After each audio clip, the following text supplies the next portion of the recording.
és la manca de respecte. Manca de respecte als ciutadans, als professionals i al Parlament com a institució que representa la ciutadania de les Illes Balears. Demostren la seva manca de respecte als ciutadans, als pacients, especialment als d'Eivissa, als de Menorca i als de Formentera, quan per segon any consecutiu congelen les dietes per compensació de desplaçament per intervenció i consulta. Ho vaig dir en comissió i ho repetiré avui.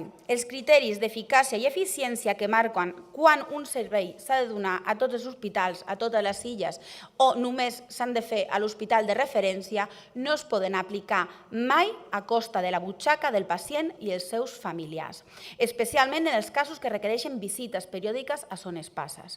El grup socialista ha tornat a presentar una esmena per l'augment de dietes dels pacients que s'han de desplaçar a una altra illa per consulta d'especialista o intervenció.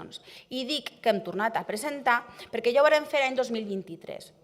Dins el context global i tenint en compte l'encariment de les estàncies i els menjars de les nostres illes, seguim insistint que és imprescindible augmentar de 20 a 24 euros la dieta per pacient i per acompanyant i de 10 a 15 la mitja dieta.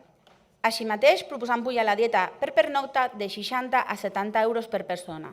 Es tracta de quantitats molt raonables, només busquen, com s'havia fet quasi cada any fins que el PP va començar a governar, que la gent d'Eivissa, Menorca i Formentera no hagi de pagar les despeses de desplaçament.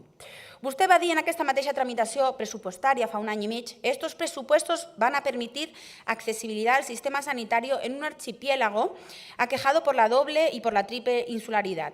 Està clar que no pensava quan va dir això, i encara no hi pensa, en tota la gent que ha d'agafar el primer vol o la primera barca del matí per venir a zones passes o anar a Camp Misses a ser tractada.